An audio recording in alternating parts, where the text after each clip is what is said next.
নমস্কাৰ বন্ধু বান্ধৱীসকল আপোনালোকক এডুকেশ্যন ফৰ অসম চেনেলটোলৈ প্ৰথমতে স্বাগতম জনাইছোঁ। এটি নতুন জব আপডেট আপোনালোকৰ কাৰণে লৈ আহিছোঁ। 225টা পদ পুনৰ মুকলি হৈছে আৰু ইয়াতে মাহিলী দৰমহাও যথেষ্ট ধুনীয়া। 10 পাছ হ'লে আপুনি ইয়াতে এপ্লাই কৰিব পাৰিব। অসমৰ সকলো বন্ধু বান্ধৱী এপ্লাই কৰিব পাৰিব। তো নিশ্চয় ভিডিঅ'টো লাইক কৰিব।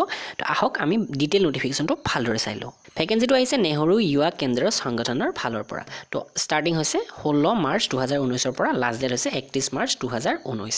তো ইয়াতে কি পোষ্ট খালী হৈছে বুলি ক'লে ডিষ্ট্ৰিক্ট ইউথ কোঅৰ্ডিনেটৰ 100টা, একাউণ্টছ ক্লাৰ্ক ক্ৰম টাইপিষ্টৰ 73টা আৰু মাল্টি টাস্কিং ষ্টাফৰ 52টা মুঠ পোষ্ট খালী হৈছে। এডুকেশ্যনেল কোৱালিফিকেশ্যন প্ৰথমটোৰ কাৰণে PG ডিগ্ৰী, যিকোনো গ্ৰেজুৱেট পোষ্ট গ্ৰেজুৱেট হ'ব লাগিব। দ্বিতীয়টোৰ কাৰণে ডিগ্ৰী, লগতে 2 বছৰৰ এক্সপিৰিয়েঞ্চ লাগিব টাইপিং তথা কম্পিউটাৰ নলেজত।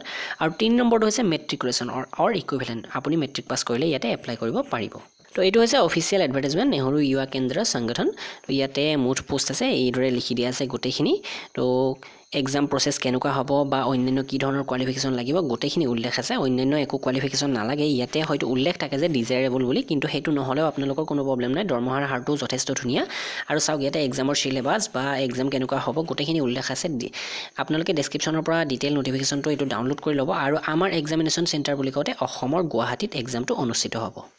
তো এপ্লিকেশ্যন ফিটো অকণমান বেছি।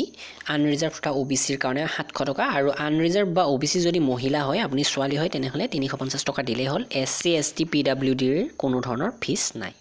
তো ভিডিঅ'টো লাইক কৰিব, আপোনালোকৰ বন্ধু বান্ধৱীলৈ শ্বেয়াৰ কৰি দিব। ধন্যবাদ।